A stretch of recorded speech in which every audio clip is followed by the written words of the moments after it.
ॐ अज्ञानतिमिरान्धस्य ज्ञानाञ्जनशलाकया चक्षुरुन्मिलितं येन तस्मै श्रीगुरवे नमः। नमः ॐ विष्णुपादाय कृष्णप्रेष्ठाय भूतले श्रीमते जयपताका स्वामिन् इति नामिने। नमो आचार्यपादाय निताय कृपाप्रदायने गौरकथाधामदाय नगरग्रामतारिणे। नमः ॐ विष्णुपादाय कृष्णप्रेष्ठाय भूतले श्रीमते भक्तिवेदान्तस्वामिन् इति नामिने। नमस्ते सारस्वते देवे गौरवाणी प्रचारिणे निर्विशेषशून्यवादी पाश्चात्यदेशतारिणे। जय श्री कृष्ण चैतन्य प्रभु नित्यानंद श्री अद्वैत गदाधर श्रीवासादि गौर भक्तवृंद। हरे कृष्ण कृष्ण कृष्ण हरे हरे, हरे राम राम राम हरे हरे। हरे कृष्ण कृष्ण कृष्ण हरे हरे, हरे राम राम राम हरे हरे। हरे कृष्ण कृष्ण कृष्ण हरे हरे, हरे राम राम राम हरे हरे।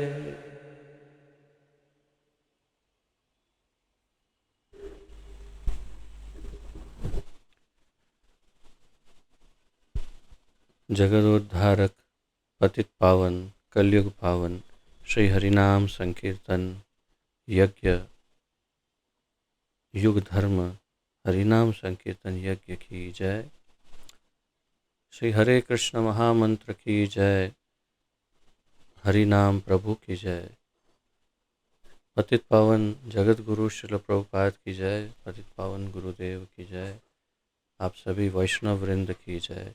वांछा कल्पतरुभ्यश्च कृपा सिंधुभ्य एव च पतितानां पावनेभ्यो वैष्णवेभ्यो नमो नमः। आप सबके चरणों में दंडवत प्रणाम निवेदित करते हुए हम आज का कार्यक्रम आगे बढ़ाते हैं। जैसा आप सब जानते हैं कि हम एक अति अद्वितीय अद्भुत अलौकिक ग्रंथ का अध्ययन सम्मिलित रूप से कर रहे हैं, जिसका नाम है श्री नामामृत, पवित्र नाम का अमृत।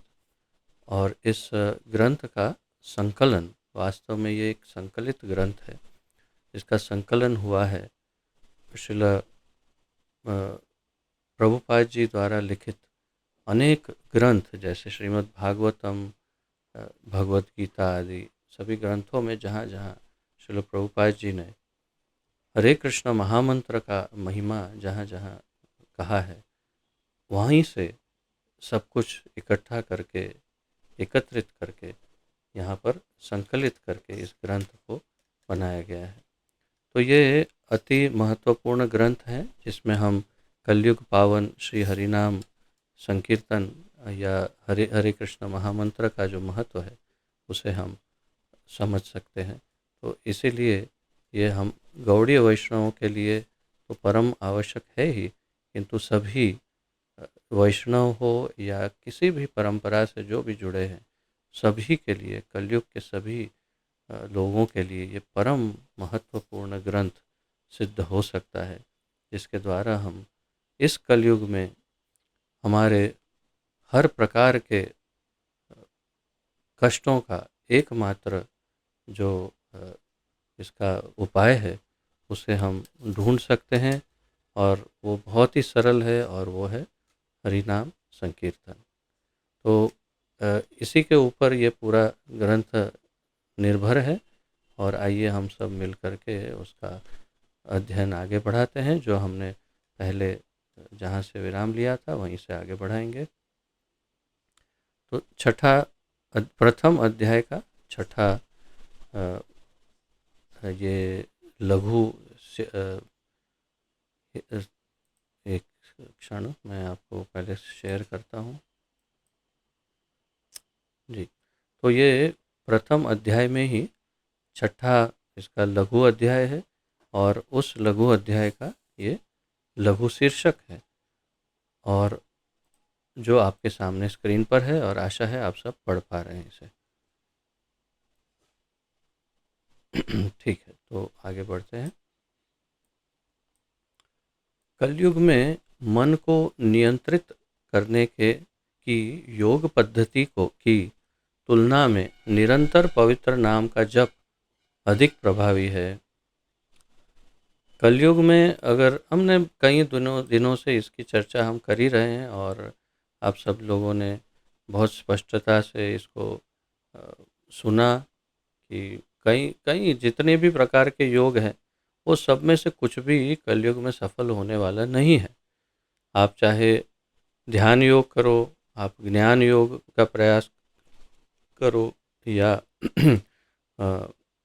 कर्म योग से कुछ प्राप्त करने का प्रयास करो, किंतु भक्ति योग, और भक्ति योग में विशेषतः ये संकीर्तन यज्ञ, हरे कृष्ण महामंत्र, और कल हमने नवधा भक्ति के विषय में भी बहुत विस्तार से जानकारी प्राप्त की कि कैसे नवधा भक्ति में भी श्रवण और कीर्तन ही सबसे प्रमुख है, और उसका अगर हम अनुशीलन करते हैं तो हमें सब कुछ सरलता से प्राप्त हो सकता है, चाहे वो भौतिक हो या आध्यात्मिक, सब कुछ। तो ये कलयुग का सबसे कलयुग का क्यों, मेरे विचार से पूरे ब्रह्मांड की रचना में अगर कोई सबसे बड़ा ऑफर होगा तो यही है कि आप केवल संकीर्तन करो और आप अपना उद्धार करो। तो ये संकीर्तन यज्ञ, ये संपूर्ण भौतिक रचना का सबसे बड़ा ऑफर, सबसे बृहद, सबसे पावरफुल, और सबसे सरल और सबसे सस्ता ऑफर है। ऐसा ऑफर न भूतो न भविष्यति, न कभी पहले हुआ और न कभी हो सकता है। इतना इजी ऑफर और कोई नहीं हो सकता, इतना सरल ये ऑफर है। तो यही प्रभुपाद जी बता रहे हैं कि उसकी तुलना में भगवान का पवित्र नाम जो है बहुत ही सरल है, और इसीलिए हमें उसी का अनुशीलन करना चाहिए। तो आइए हम इसका प्रभुपाद जी जो लिख रहे हैं उसका अध्ययन प्रारंभ करते हैं। मन चंचल है और यह बहुत तीव्रता से बदलता रहता है। इसलिए अर्जुन ने स्वीकार किया है कि मन को नियंत्रित करना बिल्कुल भी संभव नहीं है।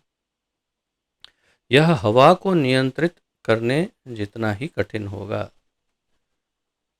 तो आप, ये चर्चा पहले मैं आपके साथ श्लोक सहित कर चुका हूँ। श्रीमद् भगवद गीता 6ठे अध्याय का ये 34वां श्लोक है, जिसके अंदर अर्जुन पहले बताते हैं कृष्ण को, चंचलम ही मनः कृष्ण प्रमाथि बलवत् दृढ़म तस्याहम निग्रहम मन्ये वायुर एव सुदुष्करम। और फिर भगवान भी कहते हैं, हाँ हाँ सही बात है अर्जुन, सत्य कह रहे हो कि भगवान कहते हैं असंशयम महाबाहो, बिना किसी संशय, सच कह रहे हो, बिल्कुल कोई शंका नहीं है, उसमें कोई शक नहीं है। असंशयम महाबाहो मनो दुर्निग्रहम चलम। लेकिन फिर उपाय भी बताते हैं कि हाँ है, बहुत कठिन है, लेकिन उसको कैसे नियंत्रण में किया जा सकता है। तो अभ्यासेन तु कौन्तेय वैराग्येण च गृह्यते। तो अभ्यास और वैराग्य के द्वारा तुम उसे नियंत्रण में कर सकते हो।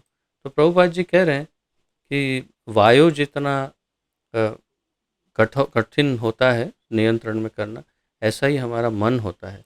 किंतु फिर कह रहे हैं, उदाहरण के लिए यदि कोई नदी या समुद्र में हवा के अनुसार चलने वाली नाव में हो और हवा अनियंत्रित हो, तो झुकी हुई नाव विचलित हो जाएगी और उसे नियंत्रित करना अत्यंत कठिन हो जाएगा। तो समुद्र में बहुत तेज हवा चल रही है और एक नाव में हो आप, और जिस दिशा में हवा धक्का दे रही है या आगे बढ़ रही, उसी दिशा में आप भी जा रहे हो, तो आपकी नाव को बहुत तेज तीव्र धक्का लगेगा और आप हो सकता है अनियंत्रित हो जाए, और फिर उसमें से उसे आगे नियंत्रण में लाना फिर बहुत ही कठिन हो जाएगा। और वो बहुत तेज़ी से चलने लग जाएगी, ऐसे हो जाएगा। तो ये कह रहे हैं प्रभुपाद जी, यहाँ पर कह रहे हैं यह पलट भी सकती है। अतः भव समुद्र में जो मानसिक चिंतन और विभिन्न प्रकार के शरीरों में आवागमन का सागर है, सबसे पहले मन को वश में करना चाहिए। प्रभुपाद जी कह रहे हैं कि जैसे समुद्र में तूफान में फंसी हुई नाव बहुत अनियंत्रित होकर पलट भी सकती है, अर्थात वो क्या कहते हैं कि समाप्त हो जाएगा वहाँ पर, उसके बाद आगे फिर और कुछ शेष नहीं, नाव पलट गई यानी सब समाप्त हो गया।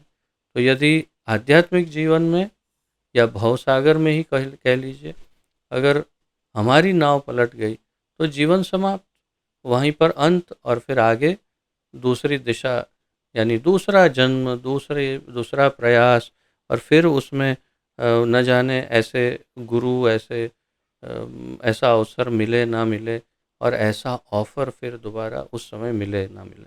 प्रभुपाद जी एक बहुत सुंदर बात अपने शिष्यों से कहते थे कि देखो, तुम्हें ये जन्म को बिल्कुल गंवाना नहीं चाहिए। इस जन्म में आप लोगों को हर संभव प्रयास करके भगवत धाम वापस जाना चाहिए। अच्छा क्यों?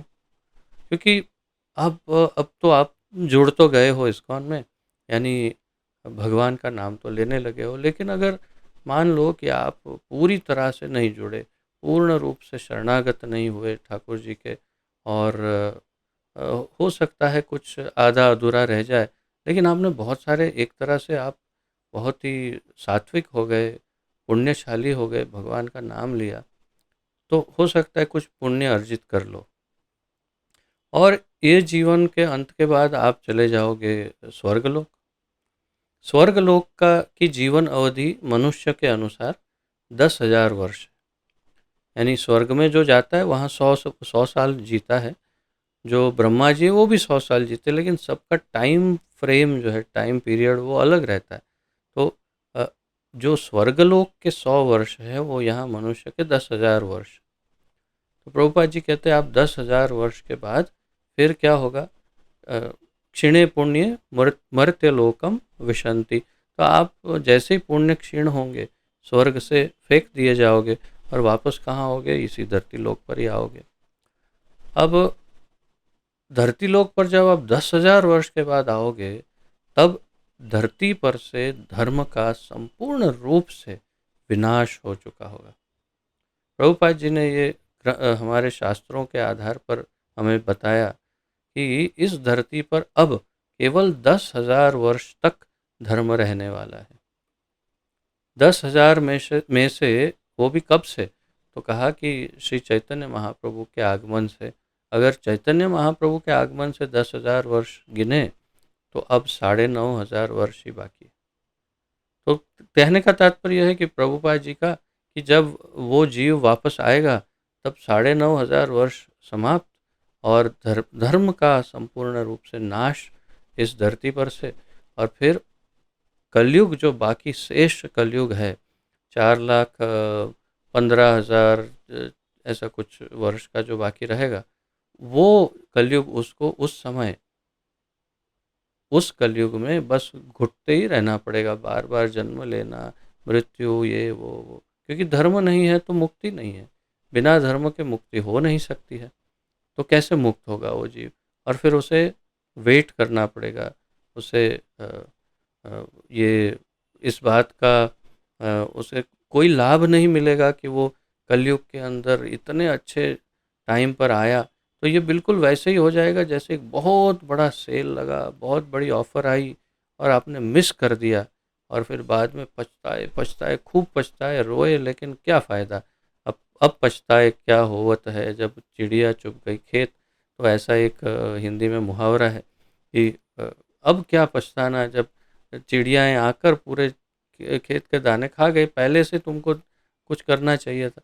वैसे ही हो गया कि आप इस कलयुग में आए, हरि नाम संकीर्तन आपको दिया जा रहा था, प्रभुपाद जी मिल गए, गुरु महाराज मिल गए, इस्कॉन में आ गए, और फिर भी आप हरे कृष्ण नहीं जप रहे या कीर्तन नहीं कर, आप कितने दुर्भाग्यशाली।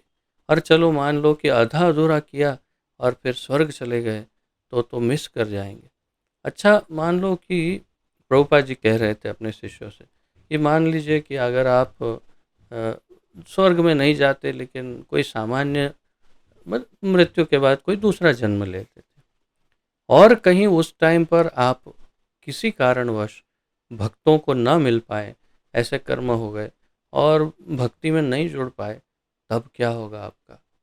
तो फिर क्यों फिर से कोई नर्क में या फिर कोई और पाप योनि में या ऐसा, और मनुष्य का जन्म ही नहीं मिला मान लो, प्रभुपाद जी कहते थे अगर आपको कोई कुत्ते बिल्ली का कोई और शरीर मिल गया तो क्या होगा आपका? फिर आप कैसे मुक्त हो पाएंगे? इसलिए प्रभुपाद जी ने कहा, डोंट टेक द रिस्क।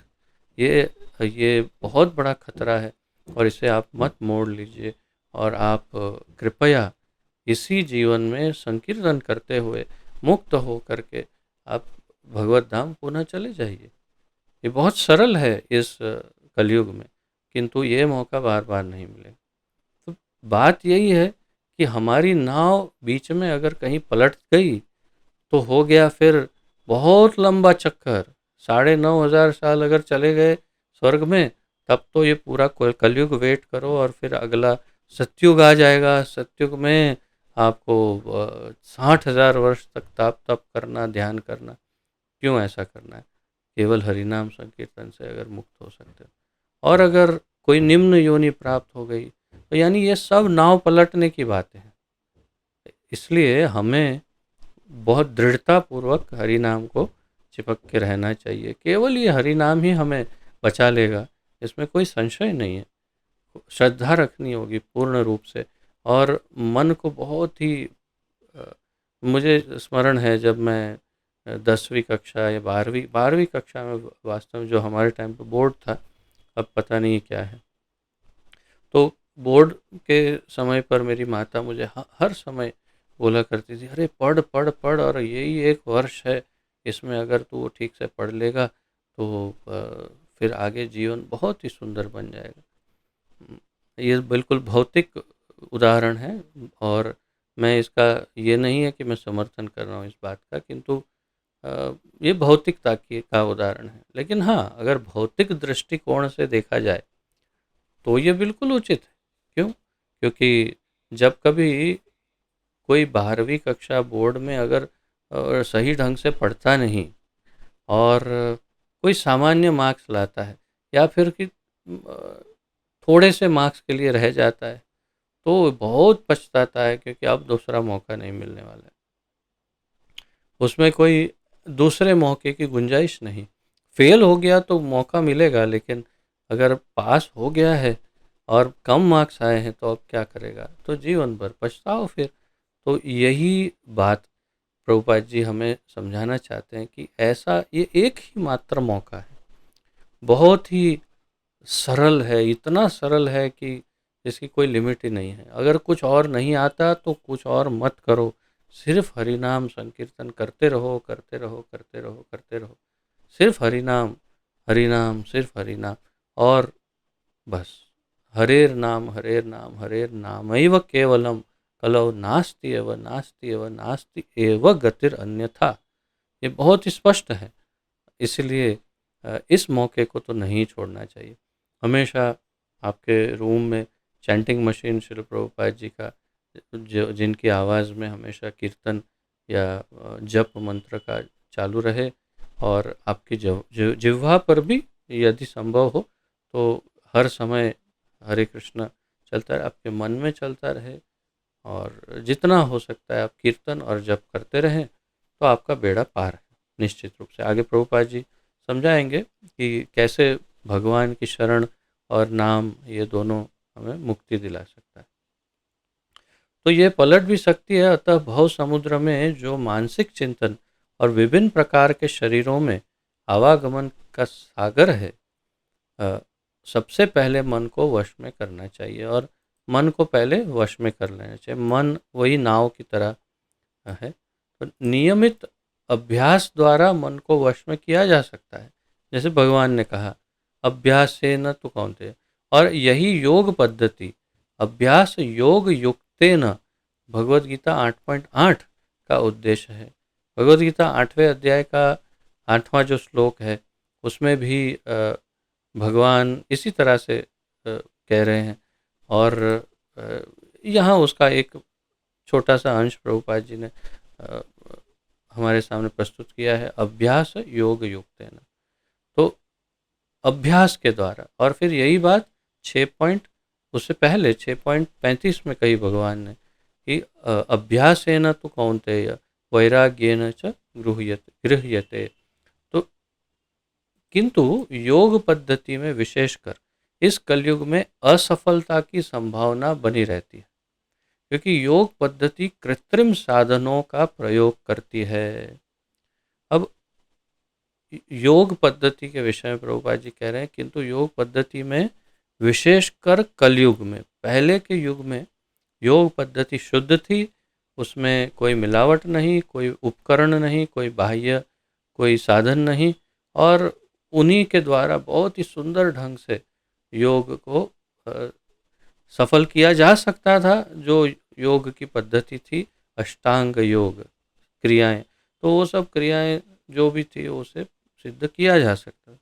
अब क्या है, इस कलयुग में इतने उपकरण और आविष्कार और इतनी इतनी इतना बदलाव है कि अब वो शुद्ध नहीं रहा। तो इसलिए कलयुग में असफलता की संभावना बनी रहती। क्यों? क्योंकि योग पद्धति कृत्रिम साधनों का प्रयोग करती है। और तथापि यदि मन भक्ति योग में रत हो तो कृष्ण की कृपा से इसे बहुत सरलता से वश में किया जा सकता है। इसके विपरीत, अच्छा, कृत्रिम पद्धतियों की बात करें तो आप यदि YouTube वगैरह में देखेंगे तो आपको कन्याएं या तो माताएं, स्त्रियां जो हैं, अलग अलग प्रकार के बहुत ही व्यभिचारी ड्रेस पहन करके योग सिखाती हुई नजर आएंगी।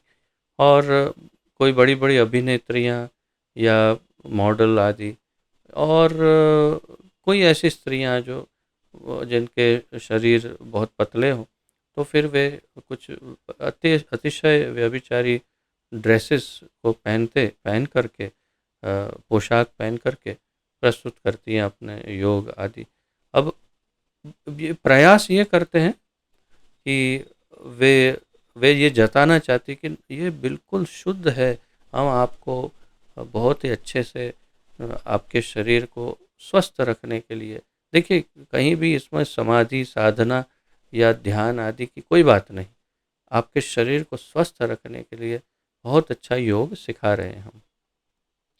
तो सबसे पहले तो इसका सिद्धांत ही मूल रूप से गलत हो गया, और दूसरा वो जताना जरूर चाहती है, लेकिन वास्तव में उनके जो ड्रेस यानी उनका जो पोशाक है वो इतने अभद्र होते हैं कि फिर पुरुष जो हैं उनके मन विचलित हो जाते हैं, और हो जाते ही होंगे बहुत सारे पुरुषों के मन।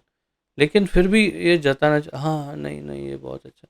तो आप पूर्ण रूप से अच्छे पोशाक एकदम खुलते हुए ढके हुए पोशाक पहनकर या तो आप या तो फिर किसी पुरुष से करवाएं, कोई जैसे बाबा रामदेव जी करते हैं, तो वे स्वयं एक छोटा सा पोशाक पहनते हैं जो उनके एक लंगोट जैसा, और फिर वे दिखाते हैं, तो इसमें बिल्कुल अभद्रता नहीं लगती है, क्योंकि वे उस तरह से अपने आप को ड्रेस करते हैं और बहुत ही शुद्धता से प्रस्तुत करते हैं। तो ऐसा कुछ हो तब तो ठीक है, और वो भी करते किसके लिए है, तो वास्तविक उसका उद्देश्य जो है वो शारीरिक है। अर्थात योग क्रिया का वास्तविक उद्देश्य क्या है? योग नाम ही भगवान से मिलन है, योग का अर्थ ही कृष्ण से मिलन है, और वो उद्देश्य तो इसमें कहीं है ही नहीं। कहीं भी न कृष्ण का नाम, न विष्णु का, न भगवान का नाम, नहीं, कुछ नहीं। ये अवश्य बताते हैं, यहाँ तक कि बाबा जी भी ये बताते हैं कि इससे आपके अ, ये और बड़े बड़े बहुत ही आधुनिक नाम लेकर के कहते हैं कि इसके आपका ब्लड प्रेशर, आपका डायबिटीज़, आपके ट्राइग्लिसराइड्स, आपका कोलेस्टेरॉल, ये सब कुछ कंट्रोल में आ जाएगा, आप इसको करिए। पर बाबा जी एक तो बताइए कि हमें भगवान को प्राप्त करना है तो क्या इससे प्राप्त हो सकता है? तो फिर ये एक विडंबना है कि कोई कौन सिखा रहा है ऐसा योग, और ऐसा योग कोई सिखा जब नहीं रहा, तो आज जो सिखा रहे हैं वो सब के सब बाह्य शारीरिक व्यायाम ही सिखा रहे हैं, कर्तव्य सिखा रहे हैं शारीरिक। और उससे क्या होगा, शरीर स्वस्थ रहा या नहीं रहा, लेकिन जीव की गति कहाँ है, वो भगवान से मिलेगा नहीं तो सुखी कैसे रह सकता है, चाहे कितना भी योग कर ले वो दुख। अब मान लीजिए बहुत ही स्वस्थ है, बहुत स्वस्थ है, कहीं जा रहा है कार से स्कूटर से, एक्सीडेंट हुआ, अ, अपंग हो गया, अपाहिज हो गया, क्या करेंगे? मैं ये पहले भी बताता था, ये बहुत ही वर्षों पूर्व पाश्चात्य जगत की फिल्म एक सुपरमैन, एक फिल्म थी, बहुत ही प्रचलित हुई, बहुत ही, और बच्चे बहुत उसके पीछे पागल थे। तो उसका जो हीरो था सुपरमैन, अब वो तो हवा में उड़ना ये वो इत्यादि, वो एक बार घोड़े सवारी कर रहा था, और घोड़े सवारी करते करते घोड़े घोड़े ने अचानक उनको उछाल दिया, और वे घोड़े से गिर गए, और रीढ़ की हड्डी में पीछे स्पाइनल कॉर्ड में या कहीं ऐसी चोट आई कि वे पैरालाइज हो गए, यानी उनके आधा शरीर लकवा मार गया या ऐसा कुछ हो गया, शरीर में पूरा लकवा मार गया, और फिर बाकी का जीवन, यानी ये तो युवावस्था की बात है, मृत्यु पर्यंत वे बिस्तर पे ही उन्होंने जीवन बिताया। तो सुपरमैन क्या हो गया, सुपरमैन सुपर ज़ीरो हो गया, अर्थात बिल्कुल सब कुछ नष्ट हो गया जी। कहने का क्या तात्पर्य है कि ये शारीरिक व्यायाम, इतना स्ट्रॉन्ग मैन, एक एक्सीडेंट हुआ और ख़त्म। तो ऐसे तो कई उदाहरण हैं कि जो बड़े बड़े, बहुत ही बड़े पहलवान आदि, और व्यायाम आदि करते, ये वो छोटा सा कुछ कहीं हादसा हुआ और समाप्त, पूरा जीवन खत्म। तो तात्पर्य क्या है, ये सब क्या बचा पाएगा, नहीं बचाएगा, व्यायाम नहीं बचा पाएगा, ऐसा कृत्रिम योग नहीं बचा पाएगा। प्रभुपाद जी यही कह रहे हैं, क्योंकि योग पद्धति कृत्रिम साधनों का प्रयोग करती है कलयुग में, और इसलिए इसका कोई फायदा नहीं होने वाला। प्रभुपाद जी आगे कहते हैं, तथापि यदि मन भक्ति योग में रत हो तो कृष्ण की कृपा से इसे बहुत सरलता से वश में किया जा सकता है।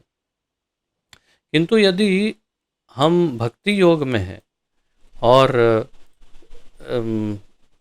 कृष्ण की कृपा भी हम पर हो गई हो किसी तरह से, कृष्ण की कृपा कब होगी, गुरु की कृपा होगी तब, और गुरु की कृपा कब होगी, जब कृष्ण की कृपा होगी तब।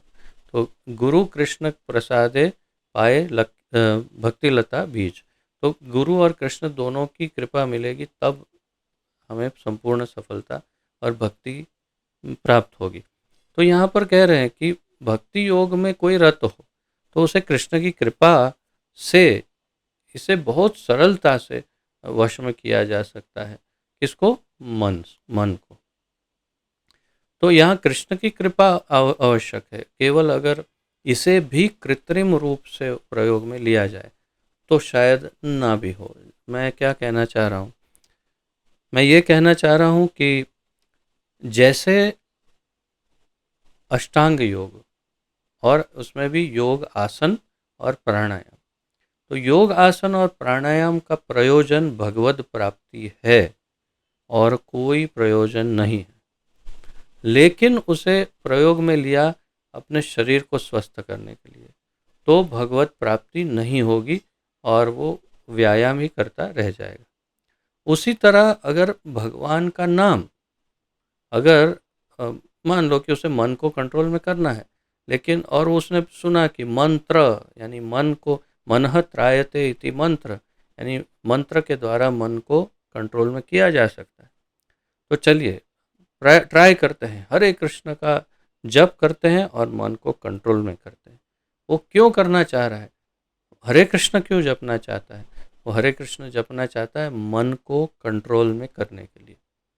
तो उद्देश्य भगवत प्राप्ति नहीं है, उद्देश्य विनम्र उद्देश्य नहीं है, उद्देश्य स्वार्थी उद्देश्य है, और वो भी भौतिक रूप से स्वार्थी उद्देश्य, परमार्थ के लिए नहीं, तो इसलिए सफलता उसमें भी नहीं मिलेगी। तात्पर्य यह है कि वो कृत्रिम हो जाएगा और फिर भगवान उसको अपनी कृपा प्रदान नहीं करेंगे, क्योंकि देखेंगे इसकी चेतना में मैं नहीं हूँ, इसकी चेतना में मन कंट्रोल करने की बात है, और इसलिए वो मंत्र जप रहा है, तो फिर मैं क्यों उसे अपनी कृपा दूँ। इसलिए श्री चैतन्य महाप्रभु ने कहा, हरेर नाम हरेर नाम एव केवलम, चैतन्य चरितामृत आदि लीला 17.21। भगवान के पवित्र नाम का निरंतर जप करना चाहिए, क्योंकि भगवान का पवित्र नाम परम पुरुष हरि से अभिन्न है। प्रभुपद जी लिख रहे हैं। आगे लिखते हैं, हरे कृष्ण मंत्र का निरंतर जप करके मनुष्य अपने मन को कृष्ण के चरण कमलों में स्थिर कर सकता है। स वै मनः कृष्ण पदारविंदयो हो। ये श्रीमद् भागवत 9:4-18 से लिया गया है। इसकी चर्चा इससे पहले शायद एक आध बार की है मैंने, मुझे स्मरण नहीं है ठीक से, जिसमें ये राजा अम्बरीश की बात है। राजा अम्बरीश किस तरह से अपनी सारी इंद्रियों को भगवान की सेवा में लगाते थे, उसका वर्णन इस श्लोक में है। 9:4-18 और फिर 19, 20, 30, 21, 22 इस तरह से।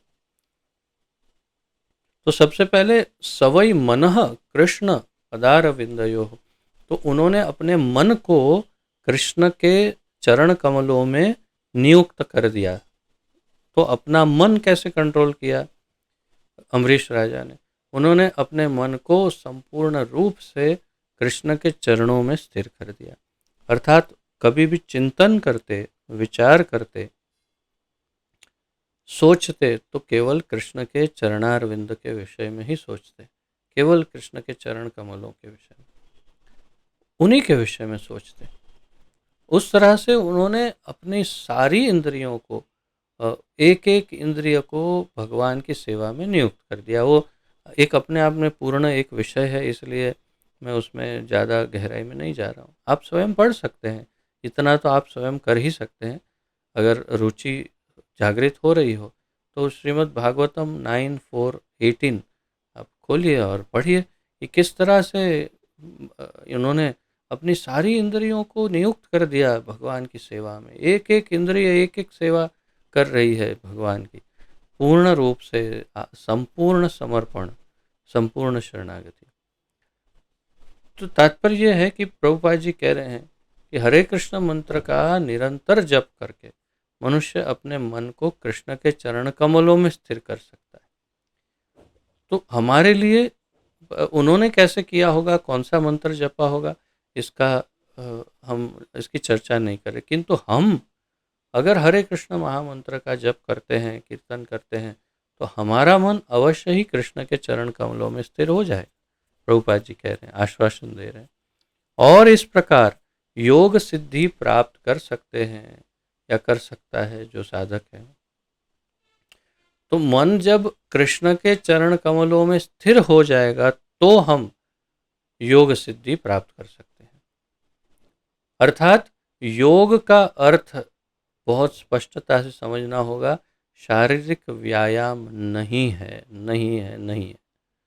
और योग का अर्थ केवल कृष्ण की प्राप्ति है, वही है और कुछ नहीं।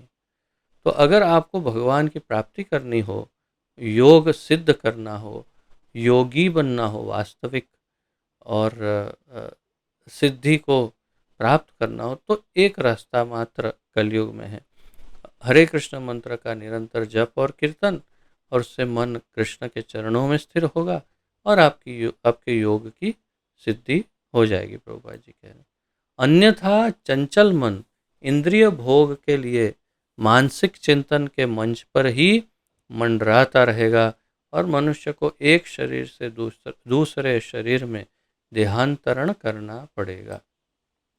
और अन्यथा क्या होगा?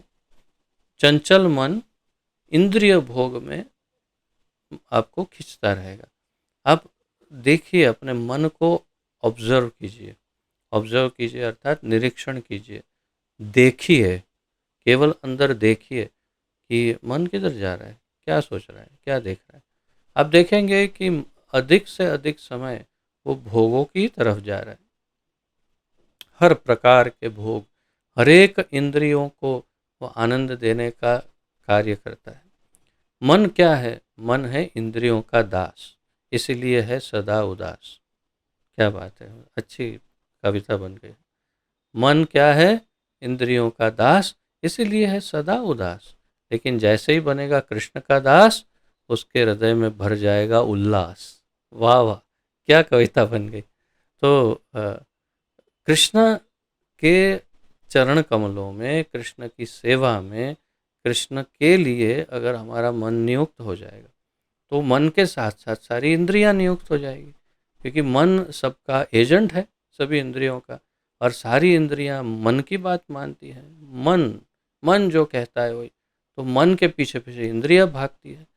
और जैसे आप मन को कृष्ण के चरणों में लगाएंगे, सारी इंद्रियां अपने आप उसी कार्य में जुट जाएगी, चाहे पसंद आए या ना आए उसे। लेकिन अंततोगत्वा बहुत पसंद आएगा, बहुत ही अच्छा लगेगा।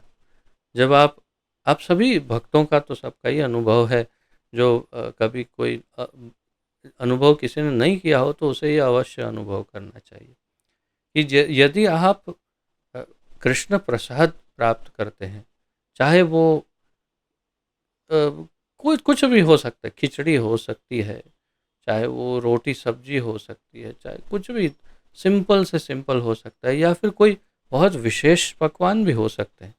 लेकिन वो अगर कृष्ण प्रसाद है, और वही चीज़ बिल्कुल सेम आप बिना भगवान को भोग लगाए अगर आप प्राप्त करो, और उसी वस्तु को आप भगवान को भोग लगाकर प्राप्त करो, आपको आश्चर्य हो जाएगा। एक बार ट्राई करना जैसा है ये, ट्राई करके देखो। सेम चीज़ को आप बहुत प्रेम पूर्वक ठाकुर जी को बहुत विनती करते हुए, गुरु परंपरा के द्वारा विनती करिए कि ठाकुर जी कृपया आप इसको ग्रहण कीजिए। और फिर जब प्रसाद बन जाए, और फिर आप उसे खाइए, चखिए, और जो वही चीज़ बिना भोग लगाए है उसे खाइए, आपको बहुत अंतर लगेगा। अब मैंने इतने कॉन्फिडेंस से कह दिया है, इतने आत्मविश्वास से, तो एक बार ट्राई तो करना बनता है ना। एक बार ट्राई करिए और देखिए कि क्या वास्तव में अंतर है। और अगर अंतर लगे तो समझ जाइए कि जब सब कुछ कृष्ण के लिए हो, तो वो सिद्ध और सफल होता है, उसमें आनंद होता है, सुख होता है, सफलता होती है, और वही हमारे लिए उपयुक्त है। हम जीवात्माओं के लिए केवल कृष्ण प्रसाद ही उपयुक्त है। यदि हम प्रसाद नहीं लेते, यानी हर वस्तु की बात कर रहा हूँ मैं, केवल आहार की बात नहीं, तो यदि हम प्रसाद नहीं ले रहे हैं तो हम पाप ग्रहण कर रहे हैं। तो तात्पर्य ये है कि सब कुछ ठाकुर जी को अर्पण करिए, मन अपने आप शांत हो जाएगा, स्थिर हो जाएगा, बहुत ही सौम्य आनंद और सुख का अनुभव होगा, चिंताएं अपने आप दूर हो जाएंगी, और बहुत ही सफल जीवन रहेगा। अंततोगत्वा ये जीवन जब पूर्ण होगा, तो भगवत धाम की प्राप्ति हो जाएगी, और इस जीवन मृत्यु के चक्र से हमेशा के लिए मुक्ति प्राप्त चक्र से मुक्ति प्राप्त हो जाएगी, तथा आपको दोबारा यहाँ आना नहीं पड़ेगा इस भवसागर में। तो इसके लिए अब ये आप क्या सोचते हैं वो बहुत महत्वपूर्ण है। यानी अगर आपको यहाँ के जैसे इंद्रदेव का एक उदाहरण दिया जाता है कि एक बार इंद्रदेव को श्राप लगा, और उन्हें इस भूलोक में एक सूकर बनने का श्राप मिला। तो एक नाली में एक सूकर बने, और फिर उनका धीरे धीरे जीवन बढ़ता गया। फिर एक सूकरी से शादी हुई, फिर उनके छोटे छोटे सूकर बच्चे हुए, फिर परिवार बढ़ता गया, और वो बस। और सूकर का आहार तो आप जानते हैं, अ, मल आदि, और बिल्कुल जो एकदम सबसे घृणित वस्तुएं हैं वो खाना, वो उनका आहार होता है। तो एक बार ब्रह्मा जी आए और कहा कि इंद्रदेव, किसको कौन बुला रहा है? इंद्रदेव आपको बुला रहा हूँ मैं, ब्रह्मा। कौन इंद्र? अरे आप। अच्छा मैं इंद्र, हाँ बोलिए क्या? चलिए वापस, अभी आपका समय पूरा हुआ, आप चलिए वापस। कहाँ चलो वापस? क्या बात कर रहे हैं, किधर जाना है? बोले अरे ये सब छोड़िए, आपको आपका स्वर्ग बुला रहा है, स्वर्ग लोक के राजा हैं आप, आपको स्वर्ग में आनंद करना है। आपका तो बहुत वहाँ पर कितनी सारी तो आपकी अप्सराएं हैं, लेकिन वो सब आपका वेट कर रही हैं, चलिए चलिए चलिए, आपकी पत्नी है, सब है। अरे भाई आप कौन हैं, मुझे क्यों डिस्टर्ब कर रहे हैं? मैं यहाँ स्वर्ग से बहुत ज़्यादा आनंद कर रहा हूँ। देखिए ना, ये मेरी कितनी सुंदर, आहा कितनी अतिशय सुंदर पत्नी है, सुकरी। और इतने मीठे मीठे स्वीट क्यूट बच्चे मेरे, आहा सुकरे बच्चे। और फिर आप देखिए हम लोग कितने बढ़िया बढ़िया पकवान खा रहे हैं। देखिए ये वाला मल, वो वाला मल, ये फ्लेवर, वो मतलब बहुत घृणित। तात्पर्य ये है कि ब्रह्मा जी को ऐसा हुआ, अरे मैं क्यों आ गया इधर, ये क्या क्या बोल रहे हैं, और मेरा तो बोल रहे अरे चलो आप चल रहे हो कि नहीं। फिर जबरदस्ती उनको वहाँ से शुकर के शरीर से निकाला, और उनको तब अरे मैं इतना खुश था उसमें। तो तात्पर्य ये है कि हमारी सबकी दशा वैसी ही है। जैसे प्रभुपाद जी उदाहरण देते हैं कि जब एक ऊँट पत्ते, डाली में से पत्ते तोड़ कर खाता है, तो डाली और डाली के साथ उस पेड़ के कांटे जो है, वो उन पत्तों के साथ उसके मुख में चुभ जाते हैं, और जिह्वा से, मुख से, अंदर से खून बहता है। और फिर वो जो लहू, जो खून है, वो उन पत्तियों के साथ मिक्स होता है, और ऊँट को लगता है क्या स्वादिष्ट पत्तियाँ हैं, ये इतना सुपर टेस्ट है इसका। और वो आनंद से खाता है, लेकिन उसे पता नहीं कि वो अपना ही खून व्यय कर रहा है, व्यर्थ कर रहा है, और उसी को पी करके आनंद प्राप्त कर रहा है। बिल्कुल वैसी दशा हमारी है कि हम इस बहुत संसार में, भौतिक संसार में, ऐसे घृणित घृणित वस्तुओं में आनंद ढूंढते हैं कि क्योंकि हमें पता ही नहीं है ना आगे का। वो शूकर की तरह कि स्वर्ग क्या है क्या मालूम शूकर को, वैसे ही हमारी दशा है कि हम जानते ही नहीं कि भगवान का धाम वैकुंठ, जहाँ कुंठा नहीं, चिंता ही नहीं, गोलोक वृंदावन धाम, जहाँ पर बस केवल आनंद ही आनंद है। वही श्री श्री राधा कृष्ण, सभी गोपियाँ, ग्वाल बाल मित्र, गैयाएँ, और वही बहुत सुंदर उनकी लीलाएं, उनके अंदर आनंद हमें कब दिखेगा? जब हम इसमें दुख देखेंगे तब। तो भक्तों को पहले इस सागर के सुख, जो तथा कथित सुख हैं, उनमें दुख देखना चाहिए कि ये सब दुख के साधन हैं। और जब दुखित हो जाएंगे तो फिर वो सुख को समझ पाएंगे कि वास्तविक सुख तो भगवान की सेवा में, उनके धाम में है। ये घृणित है, लेकिन यदि हम इंद्र की तरह करेंगे, या फिर कहिए कि संत श्री तुकाराम जी महाराज की पत्नी की तरह करेंगे, तो फिर कैसे हम पहुँचेंगे परलोक? जैसे तुकाराम जी को लेने के लिए मैं गया हूँ उस गांव में, देहू नाम का गांव है महाराष्ट्र में, पूना से थोड़ा दूर, पुणे।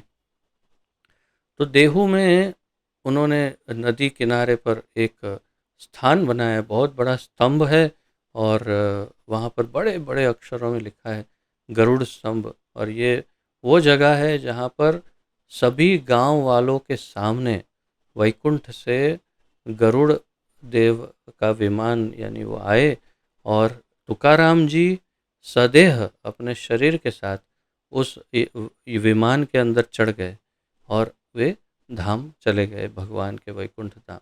तो वहाँ पर जब वे विमान में चढ़ गए, तो ऐसा कहा जाता है कि उन्होंने अपनी पत्नी को कहा कि चलो आप, मराठी में कहते हैं अहो, या तो आइए आइए आप भी आ जाओ। तो लेकिन उन्होंने कहा अरे क्या क्या, आप, आपको जाना है तो आप जाओ ना घूमने के लिए, क्यों मुझे आप घसीट रहे हो? आप थोड़ा विमान में इधर उधर उड़ के आओ, मैं अपने बच्चों को और गृहस्थी को संभालती हूँ, मेरे ऊपर तो बहुत जिम्मेदारी है, मुझे बच्चों की चिंता है। तो क्या करें अब, बताइए। वैकुंठ का न्योता है, इतना अच्छा ऑफर है, पतिदेव बोल रहे चलो ये मोह को छोड़ो और चलो मेरे साथ धाम। और पत्नी कह रही है, अरे ये बच्चे, ये घर गृहस्थी, ये संसार, इसको छोड़ के मैं कैसे जाऊं।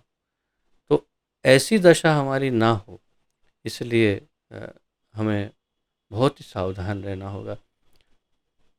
तो आप काफ़ी अच्छी तरह समझ चुके होंगे कि हमें हमारी विचारधारा को कैसे मोड़ना है। मन को भगवान की सेवा में लगाना, तब जा कर के वो धीरे धीरे धीरे धीरे प्रशिक्षित होगा और फिर उसे इस भव सागर में कोई आनंद नहीं दिखेगा जो मिथ्या है। तो प्रभुपाद जी कह रहे हैं, अन्यथा चंचल मन इंद्रिय भोग के लिए मानसिक चिंतन के मंच पर ही मंडराता रहेगा और मनुष्य को एक शरीर से दूसरे शरीर में देहांतरण करना पड़ेगा।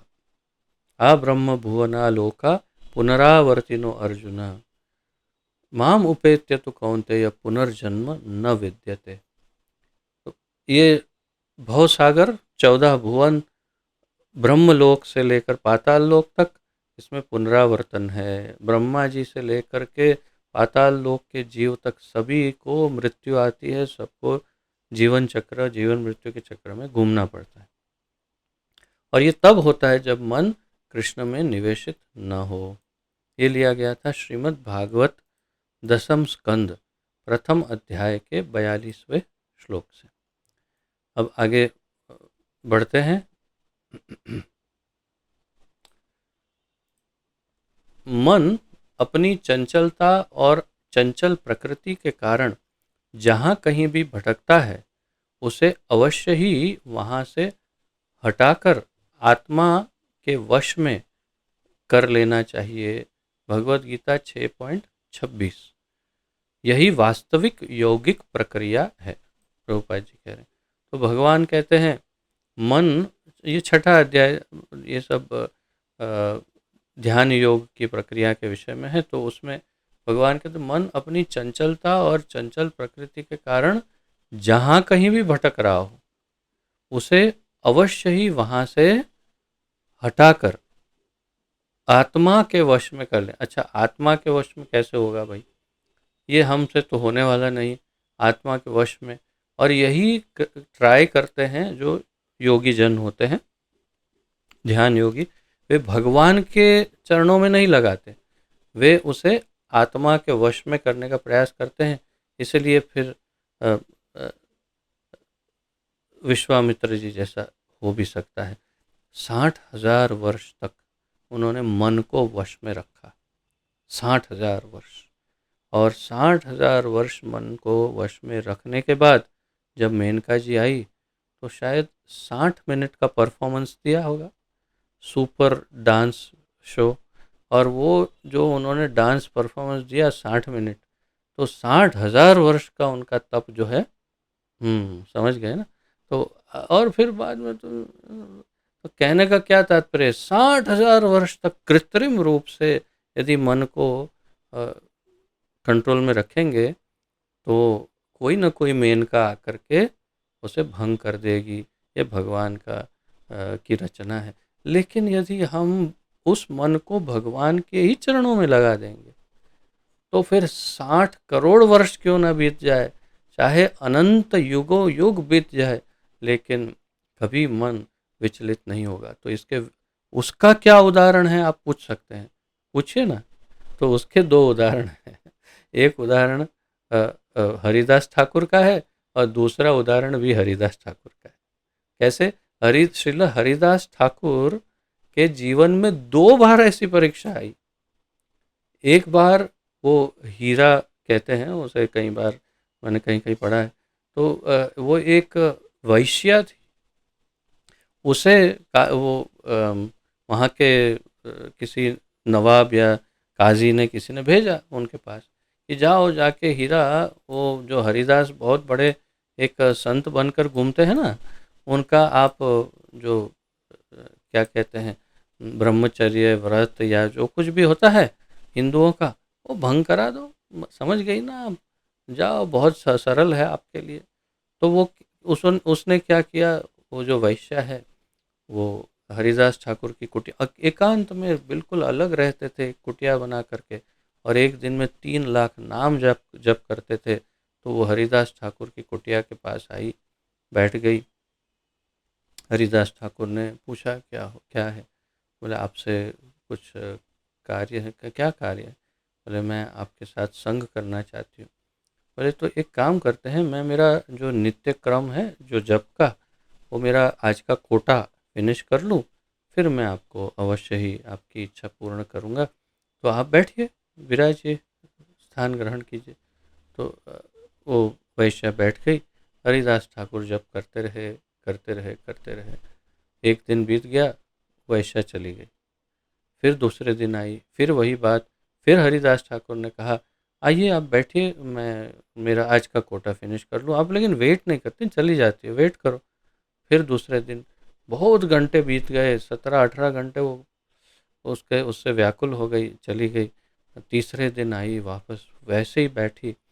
इस बार ऐसा परिवर्तन हुआ, एक परम शुद्ध भक्त के मुखारविंद से श्री हरिनाम प्रभु का जप सुनते सुनते सुनते सुनते उसकी चेतना इतनी शुद्ध हो गई थी वैश्या की, कि उसके हृदय की सारी मलिनता धुल गई थी। चेतो दर्पण मार्जन हो गया, पूरा हृदय एकदम साफ शुद्ध हो गया। और उसके हृदय में हरिनाम प्रभु ने कृष्ण प्रेम की जागृति कर दी।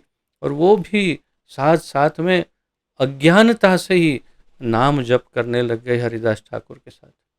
और तीसरे दिन के अंत में वो हरिदास ठाकुर के चरणों में गिर गई और उन्होंने आत्मसमर्पण किया। कहा कि आप मेरे गुरुदेव और मैं आपकी शरण में हूँ। और हरिदास ठाकुर ने उन्हें दीक्षित किया और उन्हें आज्ञा दी कि आप अपना सारा जो धन है वो सब बांट दीजिए संतों में, साधुओं में, गरीबों में, और बस केवल यहाँ तुलसी की सेवा कीजिए और तुलसी के सामने बैठ करके नाम जप कीजिए। और वो बहुत बड़ी संत बन गई अंततोगत्वा। ये अंतर है। वहाँ 60 मिनट का डांस परफॉर्मेंस, 60,000 ईयर्स का तपस्या फिनिश, और यहाँ पर 3-3 दिन बीत गए।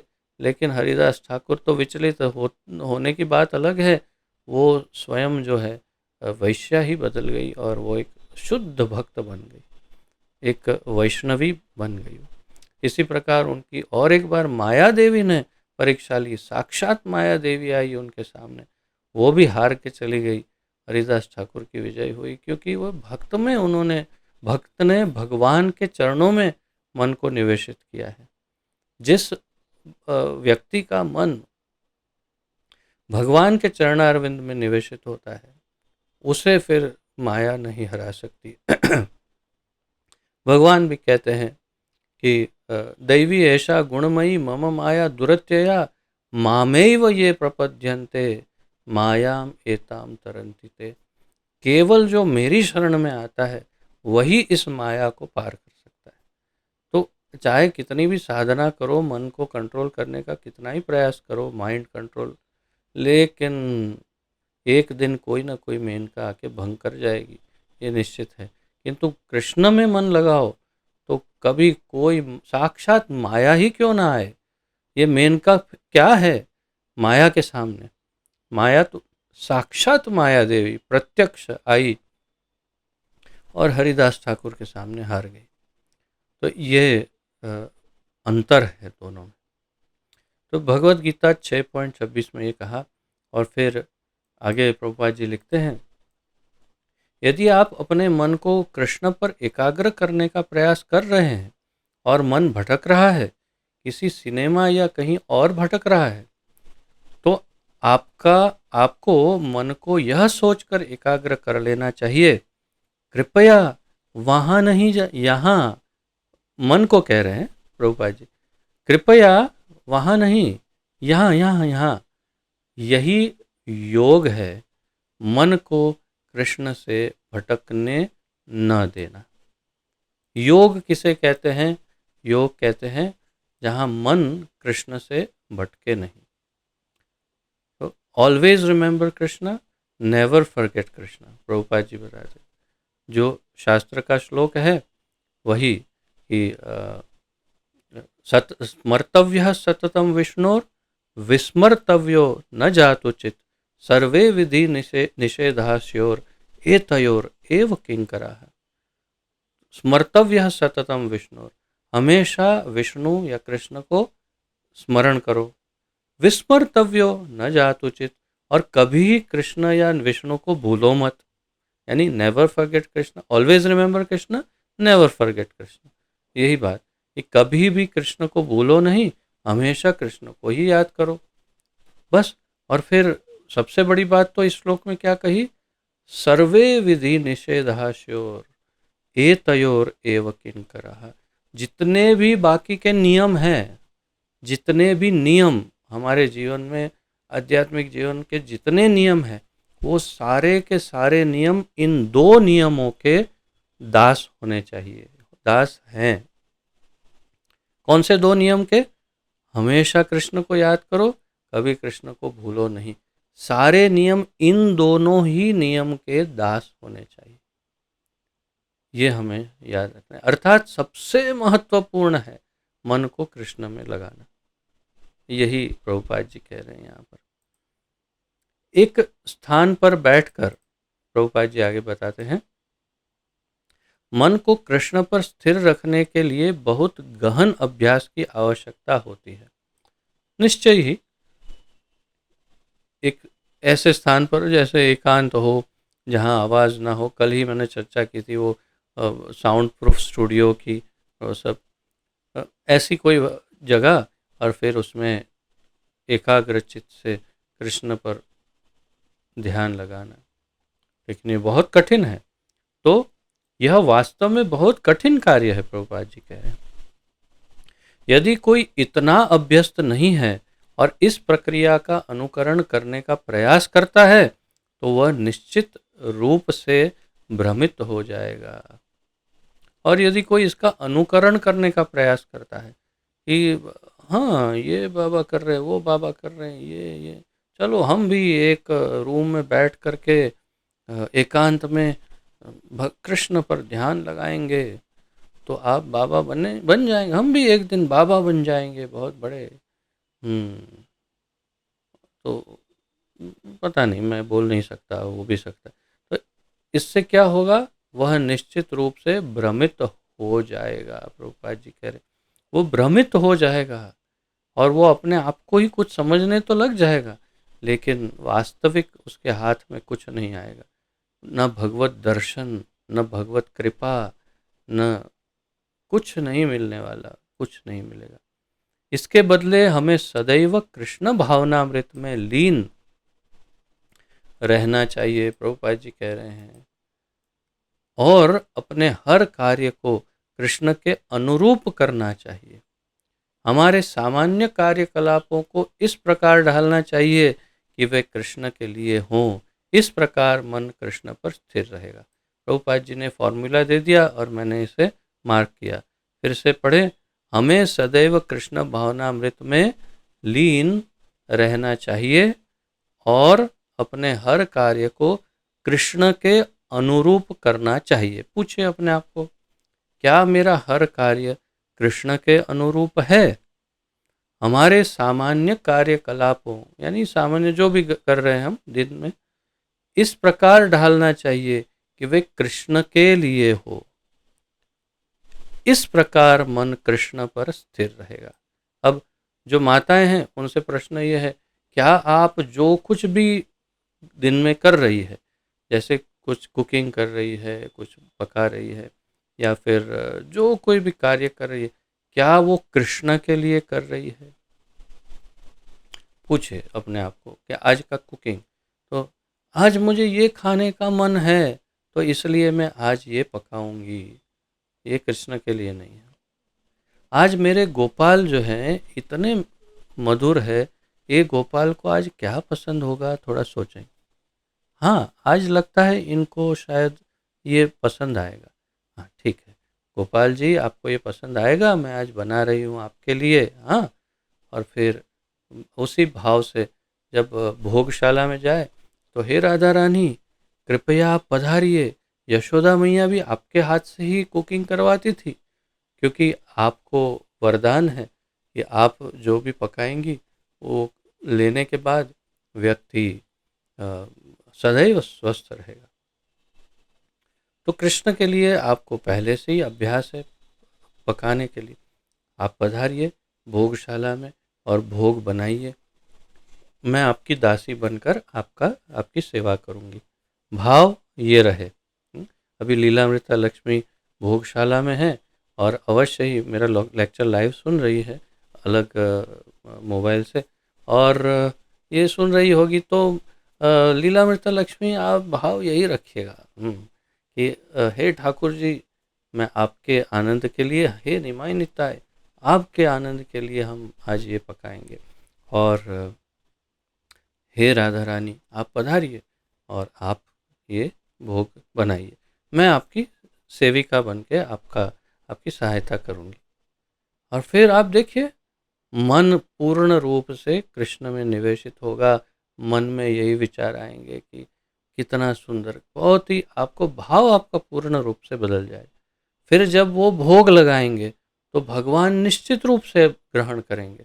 हाँ, ये तो मेरे लिए बना है। अब तो अ, अ, भगवान ने भगवत गीता में इतना स्पष्ट तो कह दिया, पत्रम पुष्पम फलम तोयम यो में भक्त्या प्रयच्छति तदहम भक्ति उपहृतम अश्नामि प्रयत आत्मनः। इतना स्पष्ट कह दिया भगवान ने कि जो भक्ति से मुझे अर्पण करता है तो मैं अवश्य ही उसे ग्रहण करता हूँ, खाता हूँ। अश्नामि, मैं खाता हूँ, मैं उसे खाता हूँ, ये कहते हैं भगवान।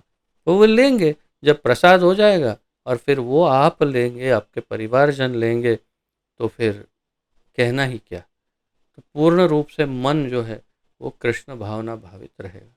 इसी प्रकार जो पुरुष हैं, जो अपना काज यानी जो जो भी कार्य कर रहे हैं, जॉब कर रहे हैं, बिजनेस कर रहे हैं, सोनी काम कर रहे हैं, जो आप लोग कर रहे हैं, मन को बस किस तरह से कृष्ण में निवेशित करना, और विशेष रूप से हर कार्य को, जैसे प्रभुपाद जी कह रहे हैं, कृष्ण के अनुरूप करना चाहिए।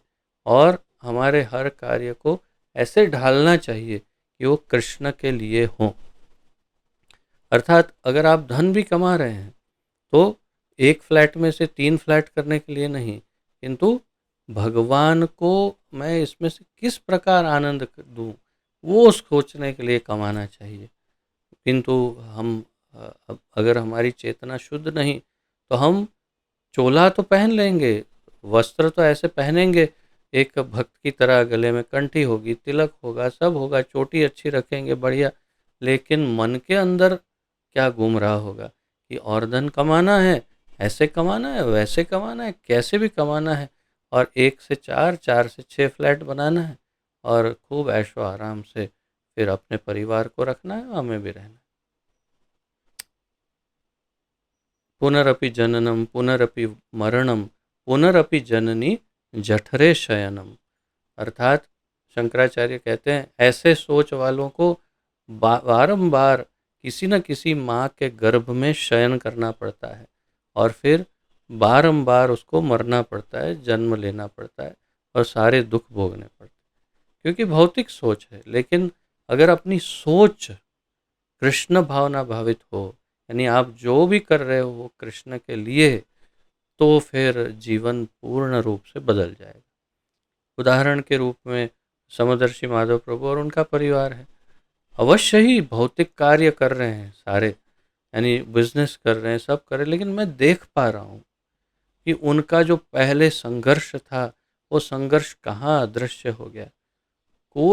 ऐसा कोई भयानक संघर्ष नहीं जीवन में। और कारण क्या है? कारण यह है कि सदैव उन्होंने कृष्ण को ही सबसे पहले उन्होंने प्रायोरिटी यानी कि सबसे पहला उनको महत्व दिया है कृष्ण को।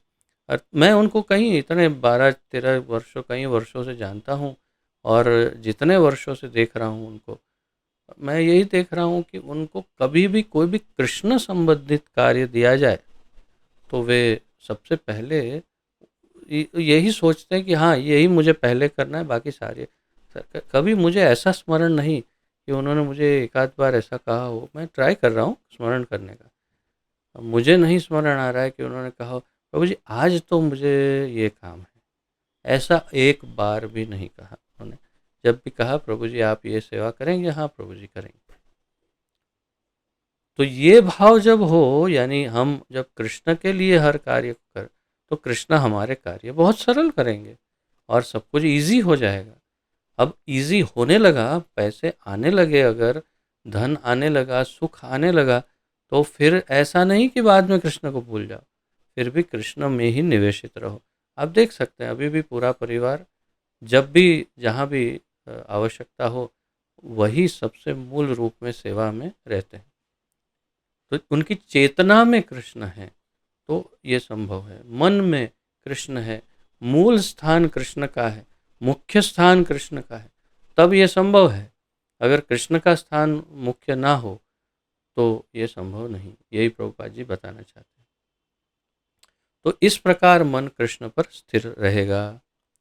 आगे प्रभुपाद जी कहते हैं, जैसे जैसा कि पहले कहा गया है, हम बैठकर अपनी नाक की नोक को घूरने का प्रयास नहीं करना चाहिए।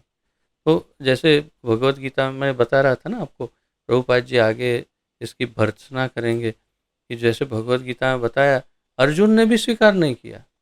कृष्ण ने ट्रेनिंग दी, ऐसे करके नाक की ओर से देखो और फिर ध्यान करो, ऐसे सीधे बैठो। अर्जुन ने कहा नहीं नहीं नहीं, मुझसे नहीं होगा ये सब। तो प्रभुपाद जी भी ये कह रहे हैं कि हमें बैठकर अपनी नाक की नोक को घूरने का प्रयास नहीं करना चाहिए। ये प्रैक्टिकल नहीं है, ये व्यावहारिक नहीं है। वर्तमान समय में इस प्रकार के योग में संलग्न होने का प्रयास कृत्रिम है, आर्टिफिशियल है, प्राकृतिक नहीं है, अप्राकृतिक है। बल्कि अनुशंसित विधि उच्च स्वर में जप करना और हरे कृष्ण का श्रवण करना है। और प्रभुपाद जी कह रहे हैं लेकिन इसके ऑप्शन में कोई है दूसरी विधि? तो हाँ, इसकी कलयुग की जो विधि है वो तो बहुत ही सरल है। और वो क्या है? उच्च स्वर में हरे कृष्ण का कीर्तन और श्रवण करना चाहिए। तब यदि मन विचलित भी हो तो वह कृष्ण कृष्ण शब्द जो है, कृष्ण ध्वनि कंपन पर केंद्रित होने के लिए बाध्य होगा। अगर मन विचलित हो, अगर चिंतित हो, व्यथित हो, और तब आप जोर जोर से कीर्तन गाइए, हरे कृष्ण कृष्ण कृष्ण हरे हरे, हरे राम राम राम हरे हरे, तो देखिए मन अपने आप नियंत्रण में आकर के बिल्कुल एकदम शांत हो जाएगा। मन ट्राई करके देखिए, अगर नहीं किया हो तो मन शांत हो जाएगा, तुरंत व्यथित नहीं होगा और कंट्रोल में आ जाएगा। मन को हर चीज से हटाना आवश्यक नहीं है, वह स्वतः ही हट जाएगा क्योंकि वह ध्वनि कंपन पर केंद्रित होगा। कृत्रिम रूप से, आर्टिफिशियली मन को जबरदस्ती किसी वस्तु से हटा करके ऐसे लाना, और जैसे भगवान ने कहा 2.26 में 6.26 में, या इस तरह की अपने मन को कंट्रोल में लाओ और आत्मा में रखो, तो ऐसा नहीं करना पड़ेगा।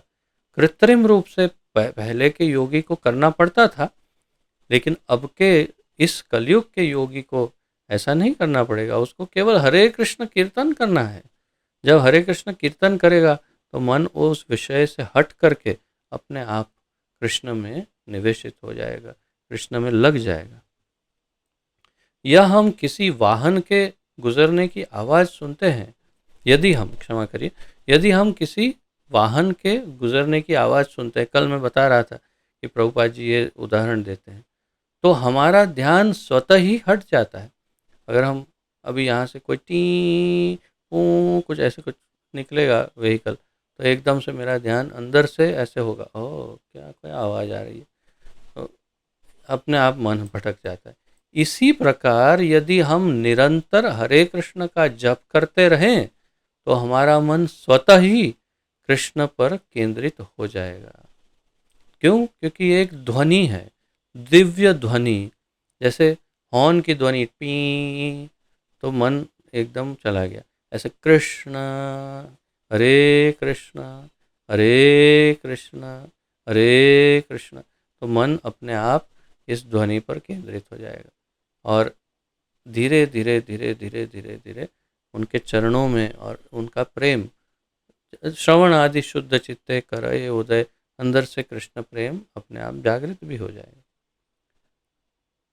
तो यही विधि है, यही बहुत सरलतम विधि है। इससे सरल विधि और कोई नहीं हो सकती। इससे कोई यदि अपेक्षा करे कि इससे भी कुछ सरल मिले तो संभव नहीं है। हालांकि हम कई अन्य चीज़ों के बारे में सोचने के आदी हैं, लेकिन हमें कुछ और सोचना नहीं, हम केवल निरंतर हरे कृष्ण का जप करें तो अपने आप मन कंट्रोल में आ जाएगा।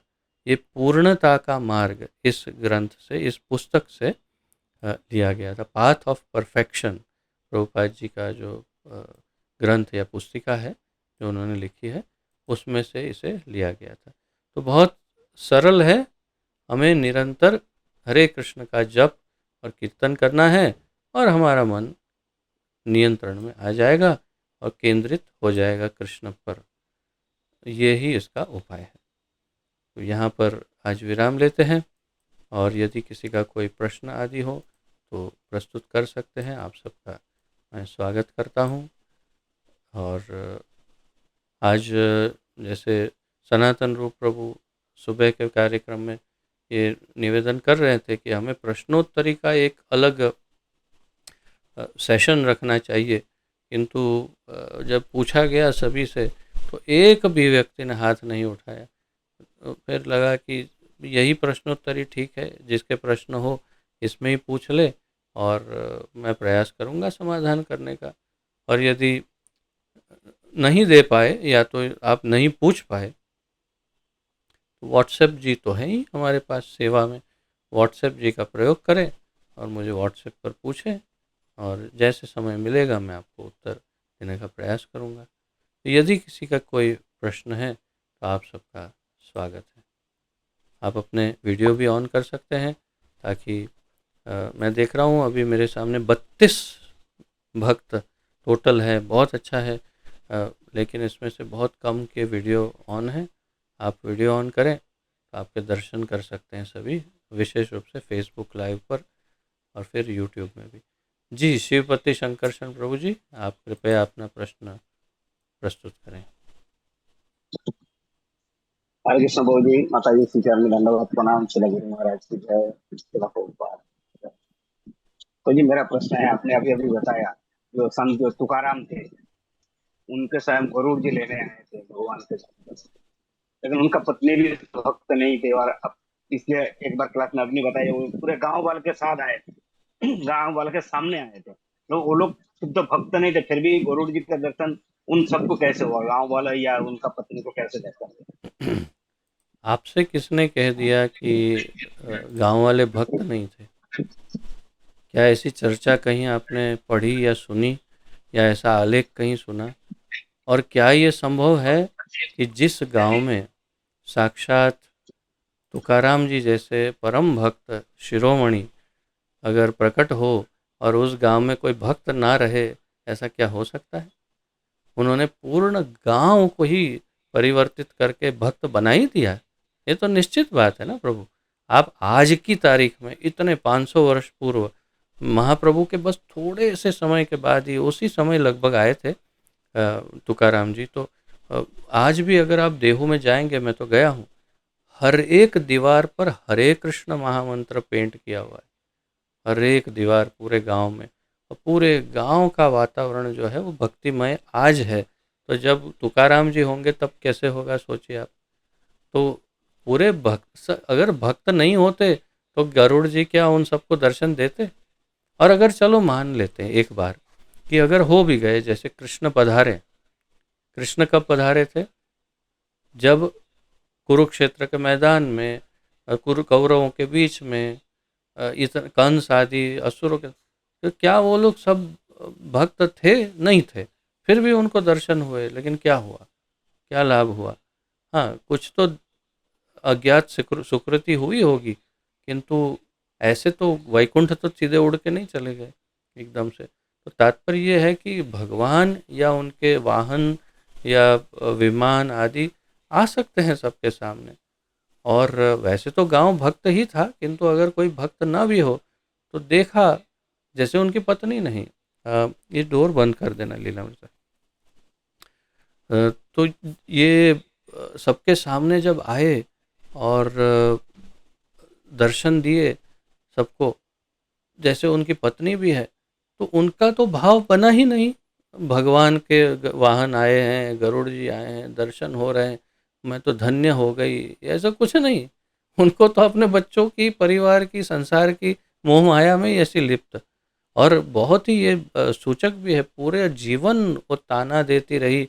तुकाराम जी को बहुत ही व्यथित, उनको बहुत ही तकलीफ़ें दी उन्होंने, माता ने उनको काफ़ी कष्ट दिए, उनको बहुत प्रताड़ित करती रही, और ऐसे ऐसा था उनका जीवन। तो उनको फिर अंत में भी मोह नहीं जागृत हुआ ठाकुर जी के धाम जाने के लिए। अब ये उनकी गति थी, क्या करें। लेकिन फिर भी उन्होंने अपना दायित्व तुकाराम जी ने निभाया।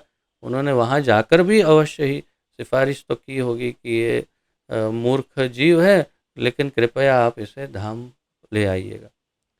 तो ये हो सकता है। तो इसलिए दर्शन हो सकते हैं, लेकिन दर्शन पर्याप्त नहीं है। जैसे बहुत लोग, आप गुजरात में तो विशेष में देखेंगे ना, तो गुजरात की जो माता है ना, वृद्ध माता है जो, तो उनको पूछेंगे, હા ભઈલા એક વાર બસ ભગવાનના दर्शन થઈ જાય એટલે ओहो बेड़ो पार, एक बार बस मुझे भगवान के दर्शन हो जाए तो आहा, तो क्या हो जाएगा भाई, दर्शन हो जाएंगे तो क्या हो जाएगा, आपके सामने खड़े हैं भगवान, चलो मान लो आपके सामने खड़े हैं, हाँ मुरली हाथ में नहीं पकड़ी हुई है, लेकिन ये आपके सामने आके खड़े हो गए तो क्या हो गया, आपने क्या कर लिया बताओ।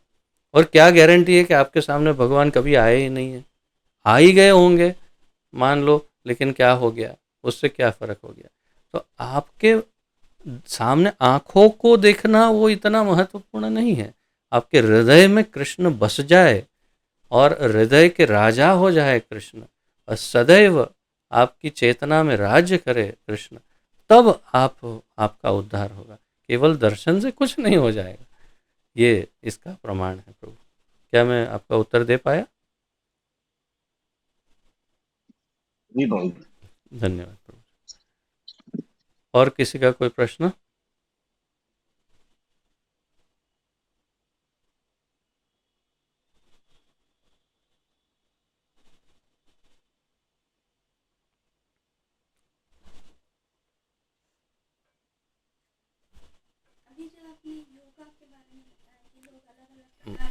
अभी जो आपने योगा के बारे में बताया,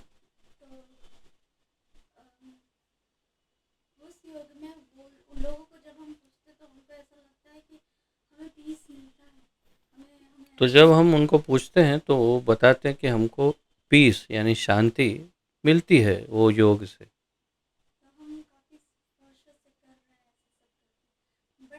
हम काफ़ी वर्षों से करते हैं इसको।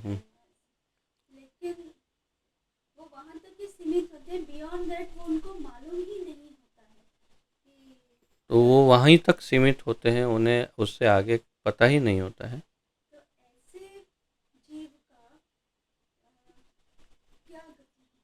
ऐसे जीव की क्या गति होती है? वही छठ जो भगवान ने छठे अध्याय के कौन से 42 से लेके 46 श्लोक मेरे ख्याल से, हाँ यस, जिसमें कहा योग शुचिनाम श्रीमताम गेहे योग भ्रष्टो विजायते, तो वो सब योग भ्रष्ट आत्माएं हो जाती है, जो किसी अच्छे घर में जन्म लेती है, फिर अपनी योग साधना आगे बढ़ाती है, फिर बहुनाम जन्मनाम अंते ज्ञानवान माम प्रपद्यते, तो बहुत सारे जन्म तक कोई ना कोई योग करता है, कोई ज्ञानी बनता है, ये बनता है, फिर अंत तो गत्वा वो कृष्ण को पहचानता है, वासुदेव सर्वमिति। तो उस वो टाइम लगता है, तो वो उसकी प्रोसेस है, वो एक प्रकार से प्रोसेस में चढ़ गया। लेकिन यदि कहीं वो किसी तरह से पूर्ण रूप से सिर्फ भौतिकता के लिए ही योग कर रहा है, तो फिर उसकी वास्तव में आध्यात्मिक गति भी नहीं होगी, क्योंकि वो तो व्यायाम ही कर रहा है।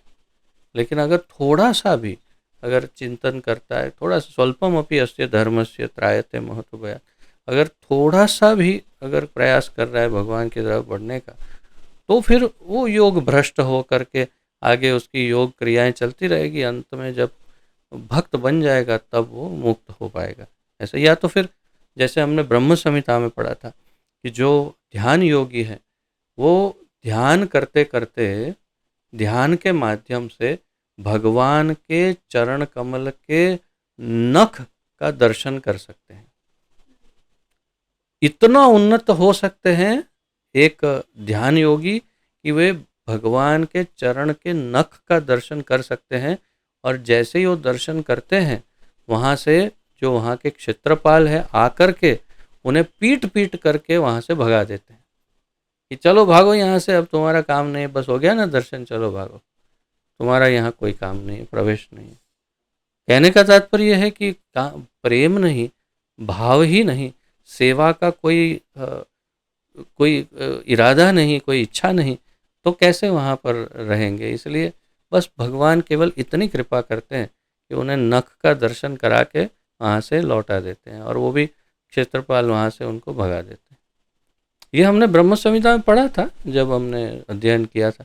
तो तात्पर्य ये है कि वो मार्ग संपूर्ण रूप से भगवत प्राप्ति का है ही नहीं।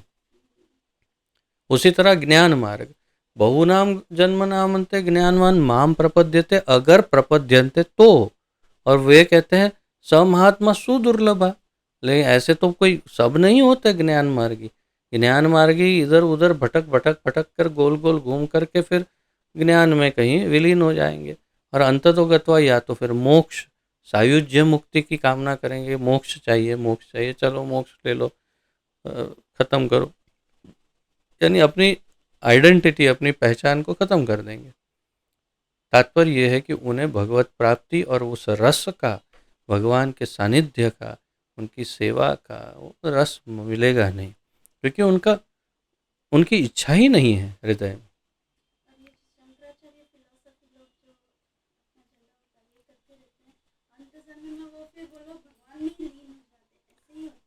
मायावादी फिलोसोफर्स जो हैं वे अंततोगत्वा मोक्ष प्राप्त करते हैं। तो हाँ, मायावादी जितने फिलोसोफर्स हैं या तो मायावाद का जो पालन कर रहे हैं, वास्तव में या तो वो माया में ही लीन हो जाते हैं, अर्थात कि पुनरपि जननम पुनरपि मरणम में, या फिर अगर बहुत चुस्त हैं और शंकराचार्य जी को, श्री श्रीमद् जगत गुरु आदि शंकराचार्य जी को फॉलो करके यदि ये मानते हैं भज गोविंदम गोविंदम भज मूढ़ मते, और जैसे शंकराचार्य जी ने गीता महात्म्य में कहा एको देवो देव की पुत्र एव, तो केवल कृष्ण को ही परम भगवान मान के शंकराचार्य जी की बात मानकर अगर शरण ग्रहण करते हैं, तो फिर हाँ, अगर उनकी इच्छा मोक्ष की है तो मोक्ष मिलेगा, अगर उनकी इच्छा लीला में प्रवेश करने की है तो उनको भक्त का जन्म मिलेगा,